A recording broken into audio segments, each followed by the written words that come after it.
Assalamualaikum warahmatullahi wabarakatuh. Perkenalkan, kami dari kelompok 7 mata kuliah Ekologi dengan dosen pengampu Bapak Boni Irawan SPD MPD akan menjelaskan materi suksesi. Sebelumnya, kami akan memperkenalkan anggota kelompok 7. Yang pertama saya, Kamilia Rizky, kemudian ada Roza Amelia, Denisa Ramadhani, Nurul Fauzah, dan Suhardi. Pertama, saya akan menjelaskan pengertian suksesi. Menurut Tansley tahun 1920, suksesi merupakan perubahan yang perlahan-lahan dari suatu komunitas tumbuhan dalam suatu daerah tertentu, di mana terjadi pengalihan dari satu jenis tumbuhan oleh jenis tumbuhan lainnya pada tingkat populasi. Maka dapat disimpulkan bahwa suksesi adalah proses perubahan dalam ekosistem yang berlangsung secara lambat dan teratur dalam waktu yang lama, menuju satu arah dan menyebabkan pergantian suatu ekosistem ke ekosistem yang lain. Menurut Clemens tahun 1916, ia mengenalkan adanya 6 unsur yang akan terjadi sehubungan dengan proses suksesi, yaitu 1. Penggundulan yang mengakibatkan terjadinya substrat baru, 2. Migrasi kehadiran migrula atau organ pembiak tumbuhan, 3. Eksesis, perkecambahan, pertumbuhan, reproduksi, dan penyebaran. 4. Kompetisi, yaitu persaingan sehingga pengusiran satu spesies oleh spesies lainnya. Yang kelima, reaksi, yaitu perubahan dari ciri dan sifat habitat oleh jenis tumbuhan. Dan yang keenam, yaitu stabilisasi, yang menghasilkan komunitas tumbuhan pada tingkat yang matang. Ada faktor penyebab terjadinya suksesi. Yang pertama ada iklim, di mana tumbuhan tidak akan dapat tumbuh teratur dengan adanya variasi yang lebar dalam waktu yang lama. Yang kedua, topografi. Suksesi terjadi karena adanya perubahan kondisi tanah. Yang ketiga, erosi. Erosi dapat terjadi karena angin, air, dan hujan. Yang keempat, pengendapan, yaitu erosi yang melarutkan lapisan tanah. Di suatu tanah diendapkan sehingga menutupi vegetasi yang ada dan merusakkannya. Dan yang terakhir, biotik, pemakan tumbuhan seperti serangga yang merupakan pengganggu di lahan pertanian, demikian pula penyakit mengakibatkan kerusakan vegetasi. Baiklah, di sini saya akan melanjutkan penjelasan dari teman-teman saya mengenai faktor yang mempengaruhi suksesi. Yang pertama itu ada luas habitat asal yang mengalami kerusakan. Yang kedua, jenis-jenis tumbuhan di sekitar ekosistem yang terganggu. Yang ketiga, ada iklim terutama arah dan kecepatan angin yang membawa biji, spora, dan benih lain serta curah hujan. Selanjutnya, jenis substrat baru yang terbentuk, dan yang terakhir ada kecepatan pemencaran biji dan benih dalam ekosistem tersebut. Selanjutnya, tahap-tahap suksesi. Yang pertama ada fase nudasi, yaitu proses awal terjadinya pertumbuhan pada lahan yang terbuka atau kosong. Yang kedua, fase migrasi, yaitu proses terjadinya biji-biji tumbuhan, spora, dan lain-lainnya. Yang terakhir ada fase eksesis, yaitu proses kemantapan pertumbuhan biji-biji tersebut. Baiklah, saya akan melanjutkan penjelasan mengenai tahap suksesi dan karakteristik suksesi, yaitu yang keempat ada fase reaksi. Fase reaksi ini adalah proses persaingan atau kompetisi antara jenis tumbuhan yang telah ada atau hidup dan pengaruhnya terhadap habitat setempat. Yang kedua itu ada fase stabilisasi. Fase stabilisasi ini adalah proses manakala populasi jenis tumbuhan mencapai titik akhir kondisi yang seimbang di dalam keseimbangan dengan kondisi habitat lokal maupun regional. Baiklah, selanjutnya itu adapun karakteristik umum peristiwa suksesi ini. Park pada tahun 1980 menjelaskan sebagai berikut. Yang pertama itu ada keanekaragaman ekologi. Keanekaragaman jenis atau spesies umumnya meningkat selama suksesi karena meningkatnya jumlah relung dalam habitat yang tersedia bagi tingkat perkembangan seral berikutnya. Regiel dan Cowell menyatakan bahwa awal suksesi didominasi oleh sedikit jenis organisme yang memiliki kesempatan yang tinggi untuk tumbuh tanpa kompetisi yang efektif dengan sebagian besar jenis hidup lebih lama.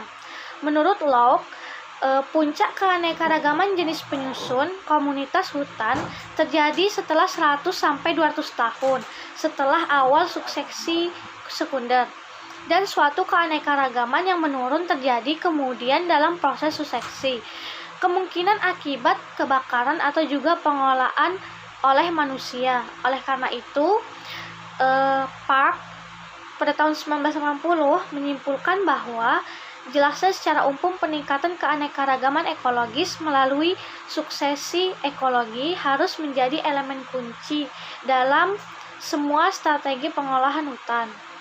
Yaitu yang kedua ada struktur ekosistem dan produktivitas. Dengan adanya proses suksesi dalam suatu ekosistem, maka biomas akan cenderung meningkat selaras dengan perubahan komposisi jenis pioner yang digantikan oleh bentuk vegetasi yang lebih besar. Dan meningkatnya jumlah maupun keanekaragaman habitat, produktivitas juga akan meningkat, minimal selama awal suksesi. Baiklah, itu saja yang dapat saya sampaikan. Terima kasih.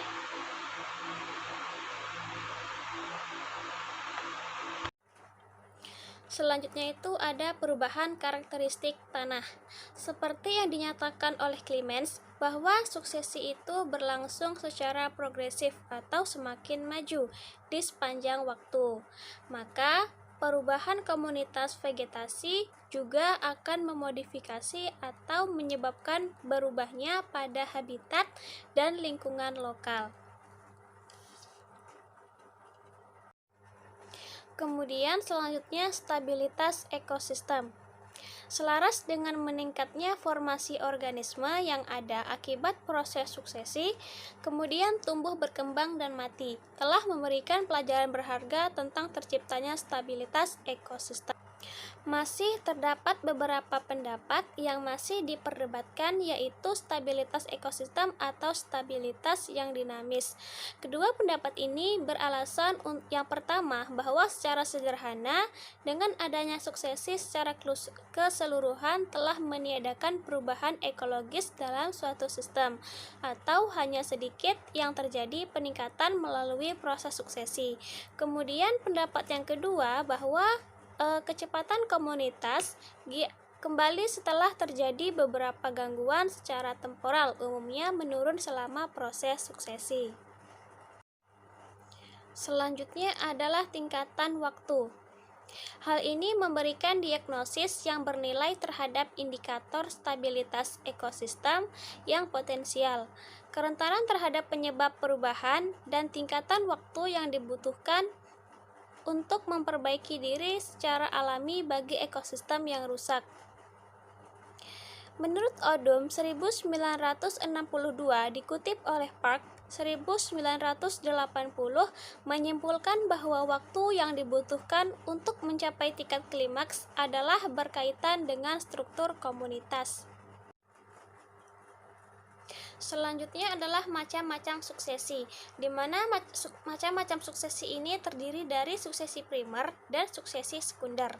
Suksesi primer adalah perkembangan vegetasi mulai dari habitat yang tidak bervegetasi serta mampu melewati tahapan tanpa gangguan dari luar, sampai pada masyarakat yang stabil atau klimaks.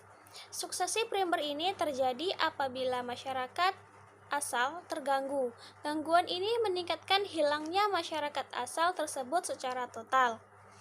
Suksesi primer ini terbagi lagi menjadi dua jenis, yaitu sukses yang berawal dari habitat kering yang disebut suksesi kraks, dan suksesi yang berawal dari daerah basah atau air tergenang yang disebut suksesi hidrak. Jadi suksesi primer ini terbagi lagi menjadi dua jenis, yaitu suksesi seraks dan suksesi hidraks. Masing-masing jenis suksesi tersebut diawali dengan komunitas pioner yang mirip tanpa dibantu oleh adanya faktor iklim. Assalamualaikum warahmatullahi wabarakatuh. Perkenalkan, nama saya Suhardi dari kelompok 7. Saya akan menjelaskan materi selanjutnya. Suksesi sekunder. Suksesi sekunder ini terjadi apabila suatu suksesi normal atau ekosistem alami terganggu atau dirusak. Kebakaran, peladangan, penebangan secara selektif, pengembalaan, dan banjir adalah contoh kegiatan manusia yang menimbulkan gangguan tersebut. Suksesi sekunder terjadi jika suatu gangguan terhadap suatu komunitas tidak bersifat merusak total tempat komunitas tersebut sehingga masih terdapat kehidupan atau substran seperti sebelumnya. Proses suksesi sekunder ini dimulai lagi dari tahap awal, tapi tidak di komunitas pionir. Selanjutnya, proses suksesi. Proses suksesi ini yang pertama adalah pengembangan sifat substran atau tanah yang progresif. Yang kedua, semakin kompleksnya struktur komunitasnya, peningkatan kepadatan dan tingginya tumbuhan sehingga komunitas terbentuk stratifikasi. Yang ketiga, peningkatan produktivitas jalan dengan pengembangan komunitas dan pengembangan tanah. Yang keempat, peningkatan jumlah jenis sampai pada tahap tertentu dari suksesi. Yang kelima, peningkatan pemanfaatan sumber daya lingkungan sesuai dengan peningkatan jumlah jenis. Dan yang terakhir, perubahan iklim mikro sesuai dengan perubahan komposisi jenis, bentuk hidup atau form tumbuhan dan struktur komunitas. Komunitas berkembang menjadi lebih kompleks. Sekian dari saya, terima kasih.